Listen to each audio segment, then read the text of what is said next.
Welcome to Next Chapter Women. She blooms in solitude, where life isn't falling apart, but it's asking something new of you.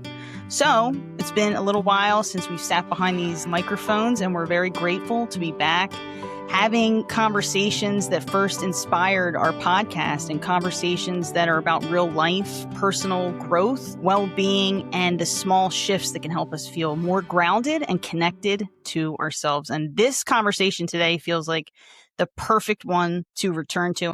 Today, we're exploring how simple daily practices can support our well-being, strengthen our resilience, and help us navigate life's challenges with greater intention, gratitude, and care. And we're joined by holistic health coach Jen. I call you Holistic Jen. Who shares how her son's autism diagnosis became the catalyst for a journey into holistic wellness, empowering her family and now other parents to create lasting change through small and meaningful habits. Jen is a wife, mom of 3 sons, and Nana, and owner of Holistic Evolution with Jen. Jen's journey took a pivotal turn when her middle son was diagnosed with autism. He became the driving force behind her passion for restoring his health and helping him live his best life. She began learning about nutrition, reducing toxins in their home, and adopting healthier lifestyle habits. The results were life-changing for the whole family. Jen offers holistic health coaching, toxin-free products, and a full script shop. She created the Autism Parent Wellness Community Facebook group to support other parents navigate their wellness journey. So welcome, Jen. Thank you so much. Do you want to just start by giving us an overview of some important things you'd like to discuss with us today? Sure. Yeah. My son, he was diagnosed with autism shortly after his 3rd birthday. And I knew that he had been in very good health, like as a baby. And with the autism diagnosis came all sorts of issues with like getting frequent colds, being, diagnosed with what would be like asthma. There was definitely something going on with his immune system. And I knew that there had to be something that could be done. So there's a saying that a worried autism mom does better research than the FBI. And it's absolutely true. And you have to remember he's 22 now. And so that was like, oh my gosh, that was before I had a smartphone. We had the internet, but Facebook was, I don't even know when Facebook came up, but I wasn't on Facebook yet. So there weren't Facebook groups to like connect with parents and things like that. So you were just kind of going out on your own and attending meetings and connecting with other parents. And we started making changes to his diet. We did work with a practitioner when he was 3. We worked with a doctor. And we started doing things like taking gluten out of his diet and taking dairy out of his diet and, doing labs and doing supplements and things like that. And we started seeing these changes in him. And so nutrition was like so pivotal for him and actually for all of us in my family. I mean, it's just been really awesome to watch, issues that a lot of families struggle with, like asthma, allergies, acne. I had eczema on my hands from like frequent hand washing at work. And it was just amazing that when we started making these changes, that these things started not being an issue anymore. So the quality of our lives were greatly improving by the things that I was learning because of What our were son, some of the Dan. changes, like in the way that he was acting or the way that he was eating? You said that really impacted him and it started to help him. In what ways did these change? Yeah, so actually it was interesting. We were told by a doctor to take gluten and dairy and soy out of his diet. He was also giving him some things like fish oil, and some zinc and a few other things through that he had found through labs that were low with him. And we started seeing changes in his language. He was basically nonverbal with some word approximations, but when he regressed, he lost any language that he had. And he kind of just went into almost, we call it sailing off to Autism Island, where they just kind of disconnect from the world around them and they live in their, self-contained world. And we started seeing, when we made these changes to his diet, almost like a veil lifting off of him, and his speech began improving as well. I was wondering if he was nonverbal. Today, is he speaking now? Yeah. Oh, yeah. He is verbal, but he also has some of the typical things that sometimes you see where maybe someone affected by autism will repeat things that maybe they hear in a movie, or, things that they hear like in a YouTube video. Sometimes he'll repeat those things to us. He still does have struggles with language and communication, and sometimes, especially when it involves feelings. But there are some new things coming up with like spell to communicate, some S2C stuff, where it's very promising if parents wanted to look into something like that for their children to be able to communicate via like a letterboard, and then eventually it's on like a tablet or computer. Well, I mean, the advancements now these Mhm. days, Yeah. right? It's So, like, really, in the beginning, what really made you raise an eyebrow? Because I feel that a lot of children, they mature at their own rate. You have a lot of people like, oh my gosh, my son's 2 and he's still not talking yet. And I say, well, maybe it's just because that's where he is in his growth right now. But when did you realize that it was different? yeah, it was after he had so his last like infant wellness check, he regressed over time after that visit. And I knew that something was way off because he would wake up and he would be screaming, and he would scream for very long periods of time, where you knew that something was wrong. I can't even tell you how many times my husband and I almost got in the car at like 3 a.m. with him because he was just inconsolable, which now we understand it's pain, basically, that there's pain that's involved.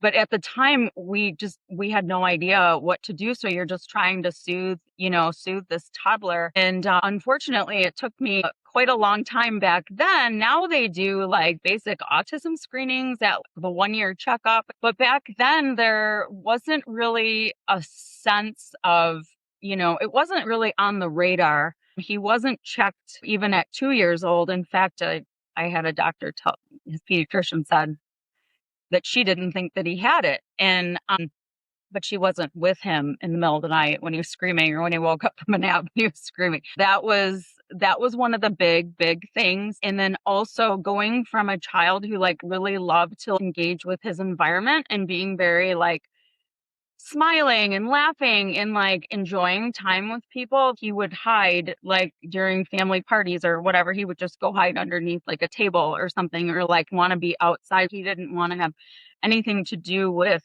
what was going on.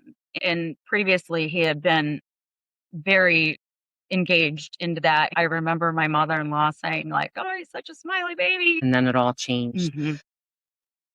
So, Jen, how did your experience with Dan shift your perspective on health and wellness for your family? You're dealing with having him have a healthy diet. So, where did you start to incorporate this in your own family and realize, oh, hey, if we're going to do this for Dan, it's very important for us to get in touch with the healthy side for us too?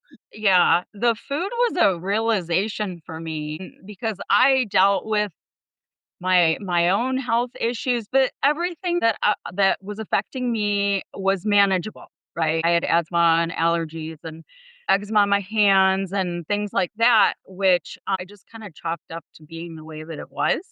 But when I saw what food did for him, and I started incorporating some of those food changes in for the rest of my family, it was like, oh my gosh, wait a minute. Like, I'm onto something here with this. And then it just kind of snowballs from there. At the time, I was a physical therapist assistant, which I spent over 19 years doing that in like outpatient orthopedic. So I always understood the exercise aspect of things with like health, but this was really eye opening to see what food could actually do.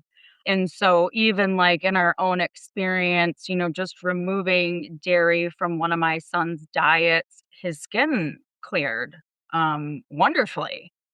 And so that was like another layer of realizing that what you eat matters, the things that you're doing every day matters, and really getting back to the basics. Like I realized that when like with Dan, I realized that I was going to have to go back to cooking the way that like my grandmother and my great grandmother had.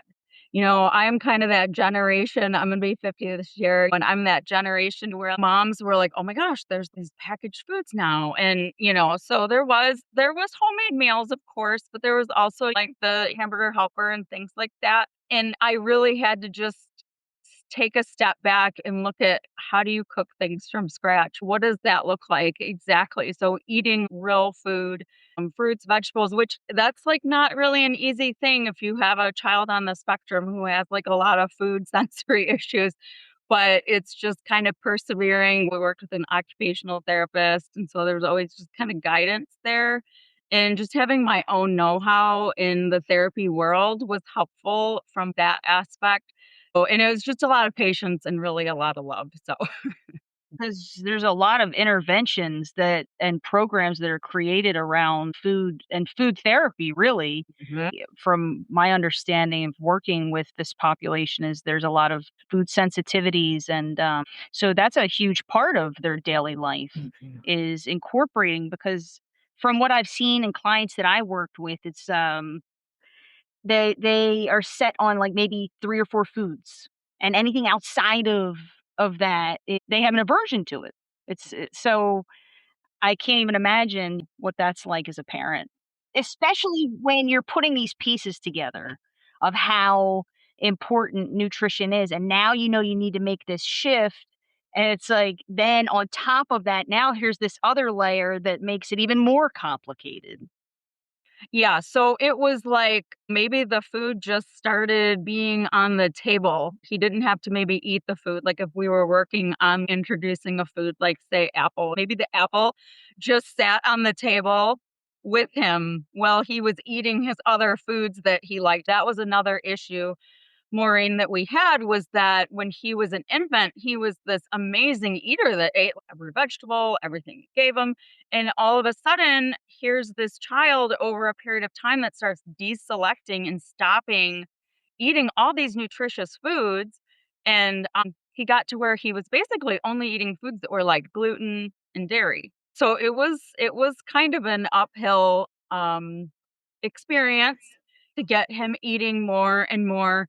But it's also interesting that when other people around him, like at school, because he went to a school for autism, the teachers would put the kids together because it was small classes and they would introduce foods.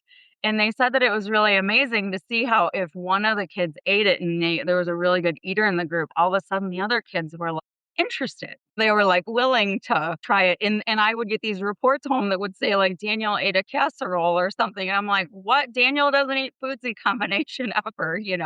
And this was in elementary school. So that was just like really an interesting piece of it too. The feeding journey with him was actually that sort of the peer pressure angle kind of worked with him. So it did open his horizons up a bit. Yeah. What is very hopeful and inspiring, I'm sure, to people listening, is that I'm hearing you, instead of going into a place of fear and shrinking, you immediately go into this place where you're empowering yourself by doing your research, which, by the way, is also intriguing because you could have a whole nother conversation about research at that time. You touched lightly on this, but think back to when AOL and dial up information wasn't as accessible. That was an interesting point to me, that we were living in different times. Mhm. So things weren't readily available.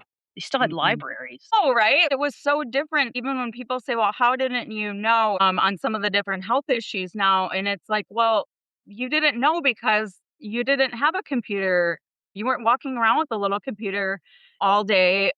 You weren't texting people necessarily even at that point." I don't even think I was using my phone to text anybody like 19 years ago. So it's really hard. it's really hard to imagine that that is the way that it was back then. But yeah, like you said, you would go to the library. I remember the library would host in a room like the Autism Society meetings of Michigan. They would host them and I would go to them. And sometimes, to be perfectly honest, sometimes I left more fearful than feeling good because the parents were just, they're overwhelmed and they're exhausted and they're worried about what's going to happen when they can't care for their children anymore. And these are some of these people I was sitting with were people who had adult children with autism. So like, here I was with a child that was newly diagnosed, and I do remember those were tough meetings to go to and see that. But to know that I could do something for him and that what we were doing was helping him. What were your emotions? You would leave these meetings, and did you want to make a change because you loved your son so much? And it's like, I can either be defeated or I can rise above it. It sounds like what was going on there empowered you to be better, to do better. I remember having a moment where I walked out of the meeting and I cried in on the car because it was just like, oh my goodness, you could just feel the sadness and the fear in that room.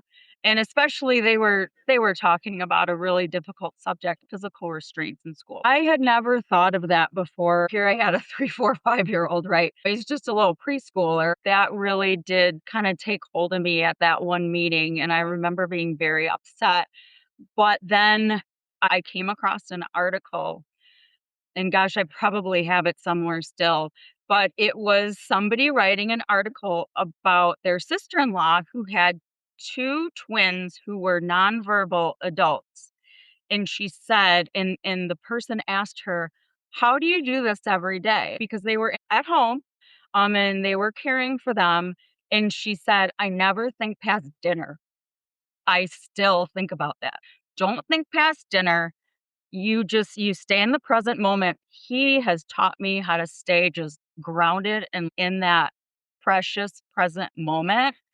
It was just sort of a turning point of me reading that and realizing that here was this mom who has these young men in their 20s, and that is basically the way that she operated. I never think past dinner. So I always just remember, like, stay in the present moment. We're handling what we need to handle here in the here and now. We're in young adulthood now. So there's all these new things that are happening. But we just take them step by step, and you just you put one foot in front of the other. Was this really where you started to tap into mindfulness? Yeah, I would say, You talked about the diet, but you're also navigating a diagnosis, okay? What does this look like in real time for you, your family? How do you manage to do that and start making these small changes while all of this is going on, and maybe talk about the impact on your family dynamics? yeah. Well, I remember we traveled because we had heard about a doctor that a friend was using for her son, and so we opted to travel across the US to see this doctor, and we go to see him, and of course he's going to present so much information because you're not just going to go see him every week, right? He's across the country. So, and this was before Zoom calls. You had to travel to see these doctors. So he tells me so many things to do. And these are things like I had not heard of before. And these were big things to do, like overhauling your cookware, getting rid of all your Teflon pans. I mean, monetary wise, when you have 3 little kids and you're trying to work, your husband's working, you're doing all the things. And I remember getting home and just feeling really overwhelmed by the list of what I had. And I realized that I needed to just look at that list, and I just needed to look at 1 or 2 things at a time.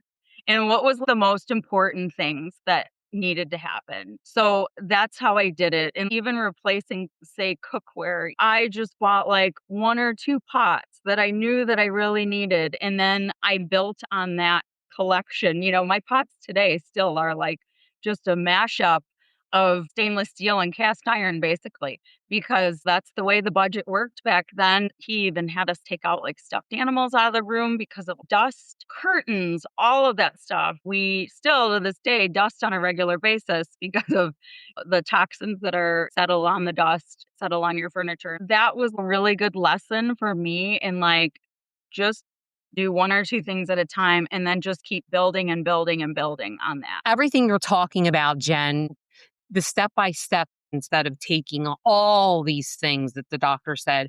I love that you're just saying, we're going to do one thing at a time. And Dan is your biggest teacher with teaching you how to be patient and being more simplistic and cutting things out one at a time and just really living in the moments of where you are on your journey with him is really beautiful. And all your gratefulness through this now. I mean, through the hardships and all the doubt and the emotions and all the work that you've had to put into this, but it's brought you to a really, really great place in your life as far as your mindset and protecting your nervous system with all the tools that you have used to help you get through the years.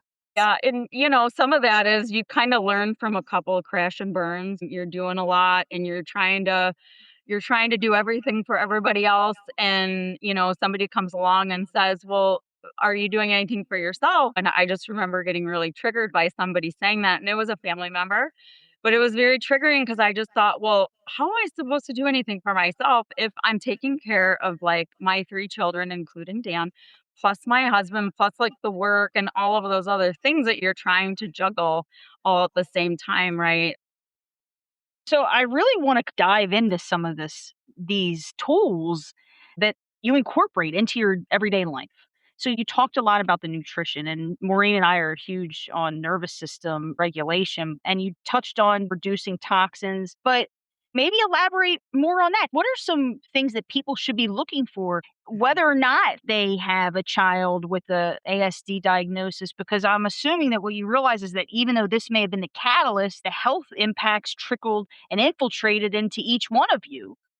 Yes. And it's really important for people to understand where the United States stands on on this issue of toxins and products. For example, the European Union has banned over 1,300 toxic ingredients. I think it's around like 1328 or something like that.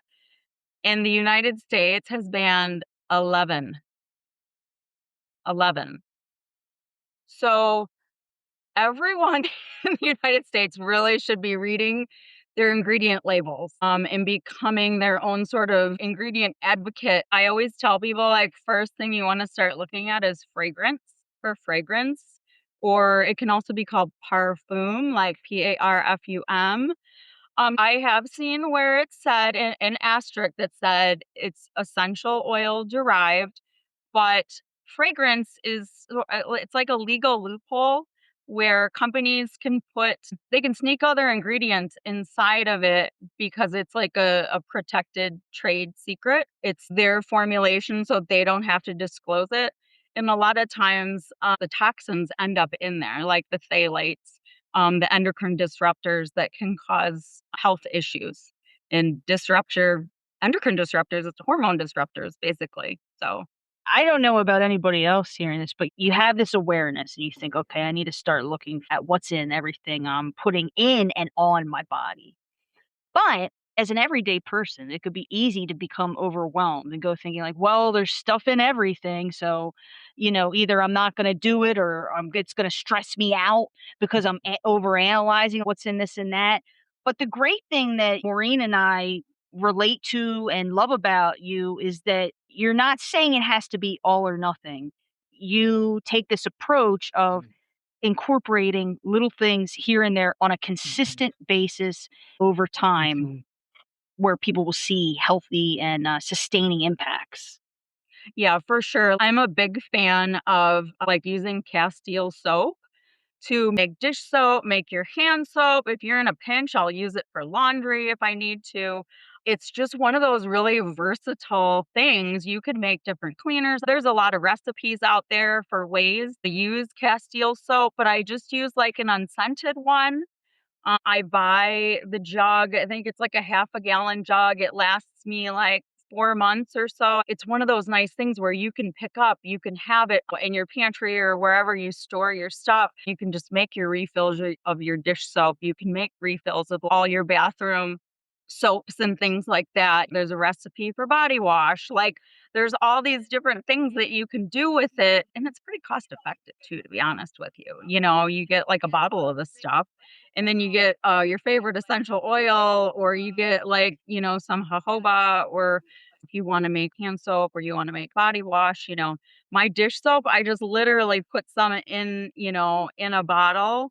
And then I fill the rest of it up with water. So it's just super simple. I buy those foaming hand dispensers. You can buy them at, I don't know, like I think TJ Maxx sells them, Marshalls, Amazon sells them, and they're perfect. It's just like one easy way to like eliminate toxic dish soap, the hand soaps. And it doesn't sound overwhelming. You buy this Castile soap and then you add some essential oils. It's not like you're sitting there making your own soap bar. Yeah.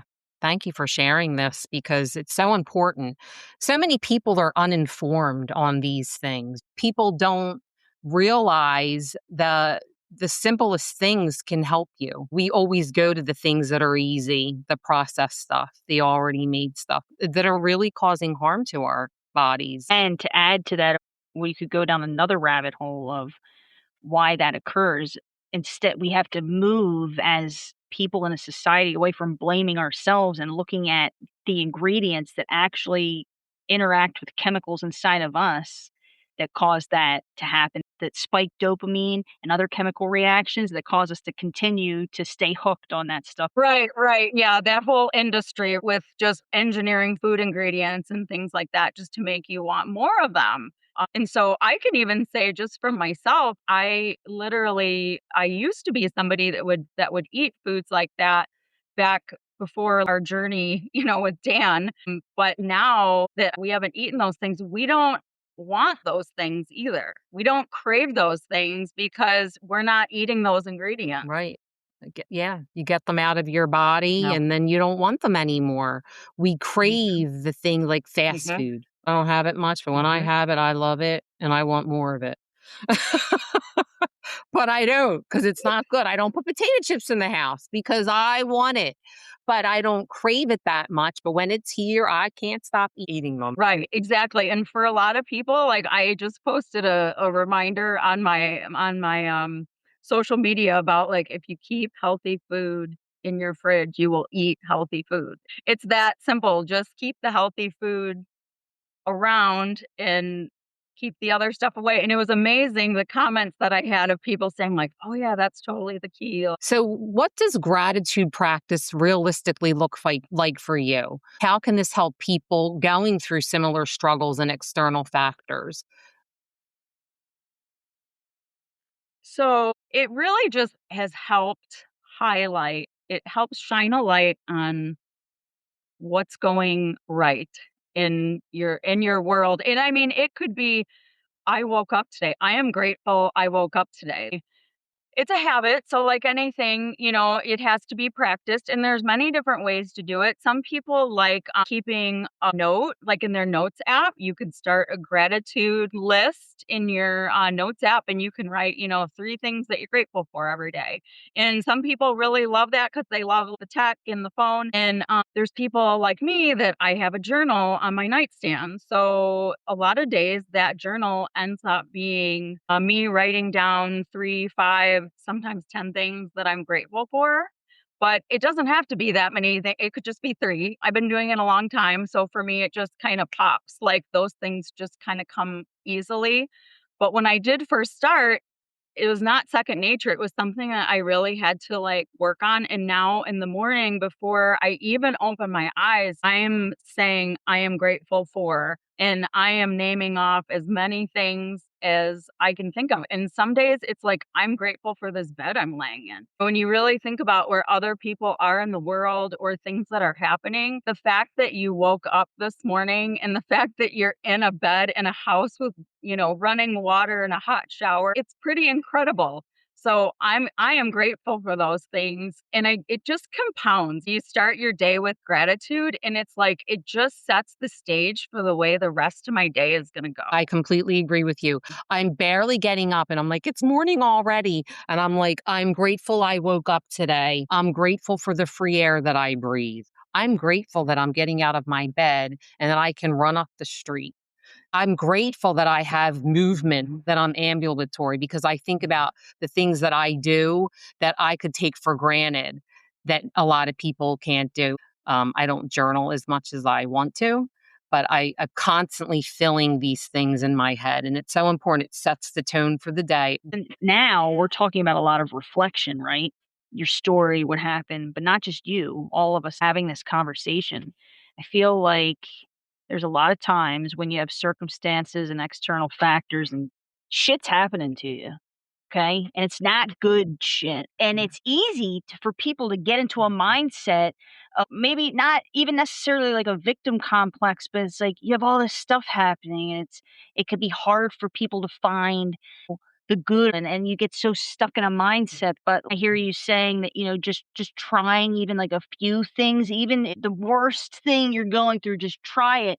But can you talk about how can that impact your emotional state and your well-being? What does that do for you over time? How does that change you and develop you internally and emotionally? I mean, it's really like a muscle. It's like something that you have to exercise. And like you said, yes, I completely understand that feeling of like people are going through hard things. But if you can find a glimmer somewhere, if you can find something that's going good, if you can even start building, even with those things in your life that are happening, if you can start doing some real basic self care, even. And I mean, it could be like, I drank a glass of water this morning. It could be I showered. It could be these like very simple self-care practices that you do just to sort of give yourself a little bit of time and working on that, that gratitude piece. It could be like you walked out of your house and you saw a flower, or it could be something like so simple. So it's finding those little tiny like glimmers of gratitude somewhere in your life to like, crack that open so you can start building on that. And these issues that are going on in your life, one day you may see those things as challenges. I see when I look back on those things that have happened to me, I look back and I see challenges, and you can either let it make you bitter or you can let it make you better. And it's really the decision of which way you want to go with it. Actually, I am divorced. So my first son is from my first marriage. So I've had some rough times, but looking back on some of those things in my life and seeing that they were opportunities, and the reasons why I think that things like that happen, and things that I could see in hindsight versus like when you're in it, it's been really valuable. And really, I'm a real believer in um these these hardships and these things that we go through are opportunities. I think what we're talking about here is all these small practices, including the gratitude and all the things that we didn't tap into, and probably the things that you go through in your coaching program and stuff that you work on with your clients. What this ultimately does is it goes back to your nervous system. If somebody says, why would this be good for me? I'm going through the worst stuff right now. Why would I want to do this? I feel like what happens is you're operating on autopilot because it's fight or flight, because you have no choice, because you're in the thick of stuff. You're trying to get through it. But doing these little things, having these moments, like you said, walking outside, looking at a flower, opening your eyes in the morning and having just the 1, 2, 3 statements of gratitude, it's forcing you to slow down. If you continue to do it enough, it's going to shift you from fight or flight and into your parasympathetic nervous system, to your rest and digest, and to your calmness. And these things support that.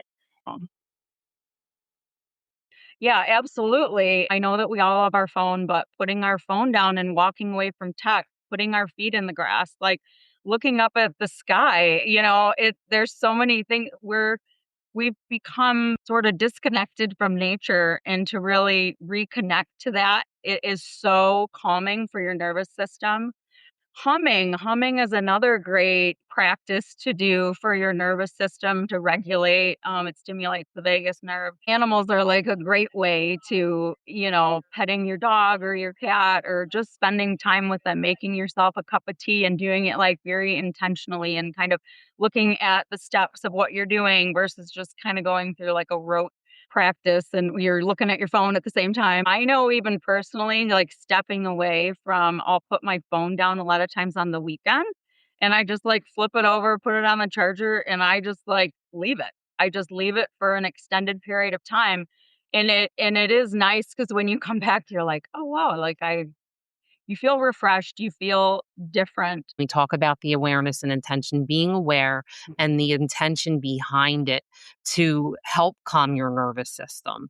I think it's so important, us as women in midlife, to be aware because we always run on, empty. And I love that although every day is a healing journey and it's a lesson to learn, we are doing the things that are helping us and we know what they are. Jen, if you want to talk about your autism parent wellness community and ways that you help parents advocate for their children, for themselves. So last April, I created the Autism Parent Wellness Community on Facebook to have a place in a space that parents can go to look at their own wellness and their own health and well-being. Because so often, like we've talked about, right, your focus, and rightfully so, is on your child and what they're going through and at that time. But it really helps to empower yourself when you're doing things for your health and wellness that are going to be beneficial. And it helps kind of quell that fear of what's going to happen to my child when I'm gone. I would like to empower parents instead to work on their own basic wellness habits and things that they can do within their control so that they can live their best, most well lives and help their children and advocate for their children for years and years to come. I share a lot of like whole food recipes. We're talking about nervous system regulation and just those reminders of like, stop and just take a breath, just breathe. That's one of the things that's another just a great nervous system regulator is just to like pause and take a few breaths in and just give yourself that moment, especially if you've been dealing with a lot of hard moments. And I guess I'll say about that too. One thing that was like really pivotal for me with my son Dan, because he had really terrible tantrums, was that once I realized that he was having a hard time, he wasn't giving me a hard time, he was having a hard time. And once I like really understood that changed my perspective on all of those types of behaviors because I realized that I needed to be there to support him and I needed to be in a regulated state to help him because so often it can look like bad behavior even if you're out and you see a child having a hard time. I feel like that was such a strong like perspective shift for me. So for any parent out there that's going through, maybe it's a new diagnosis with your child and they're having tantrums, just realizing that they're having a hard time and they're not giving you a hard time. I remember hearing someone at an Autism Society meeting talk about behavior is communication. I'm not sure if she was a psychologist or not, but she was talking about how all behavior, like every behavior you see, like with autism, it's all communication. So that was another really important piece for me to understand as well. But yeah, when I really had that perspective shift, that made it so much easier. It just grew a whole new level of patience as a parent and love and understanding. I needed to just be there to support That's him through that. beautiful. I'm so glad you were able to say that today and that I hope what you just said reaches a lot of people. Absolutely. Thank you so much, Jen. Wow. Thank you. He's older now. He's 22. So we've been away from those moments for a long time. That is such an important thing for parents to understand that it just gives you a whole new perspective and an empathy that like you were saying, just being my greatest teacher, and that is true in so many ways, on so many layers, and it's just helped me be, like, a better parent to my other children as well. I mean, this was your journey to have Dan because maybe your life would be differently right now. Maybe you wouldn't have had all these spiritual awakenings and go through life Mhm. incorporating your health and wellness and your spirituality. And look at you. Dan has really brought out the best in you. And now you can say that he's affected you in an amazing way. I use this notes app like crazy, on my phone, but one thing that I found in it was that sharing about his journey, when I share, it's my job to share his soul's journey and honor that journey by telling other people and sharing this information with them. When he was little, I just wish that I would have had somebody that could have helped me or calmed the fear a little bit, when they're first diagnosed. We weren't connected by social media yet. So, like, if you didn't know somebody through your community somehow, like at these autism society meetings, I would find people, but I realized kind of quickly that people just kind of go to the meetings and then they just kind of leave. But yeah, just having somebody to be able to say that, like, this is what we did. This was how we went through it. I really love the doctor that we've been using for years. He is through medmaps.org. So that's another place that practitioners are actually being trained on how to help special needs children. It's not just autism. So his doctors actually he has been affiliated with them for a long time, but he's been so helpful working with a doctor that knows how to uncover those underlying issues that are happening to these children and then to see the improvements. It's just about living his best, highest potential, most well life. That's what it is for all of us. But this is an organization that they specialize in special needs. So not only can you find a practitioner through their website, but like they offer education for practitioners. They're trying to grow this community because the more doctors and nurses and health professionals that we have to help and that they're aware of these underlying issues that these children can have, the better. Thank you so much for being on the show. And where could people find you online? Where can they find your amazingness?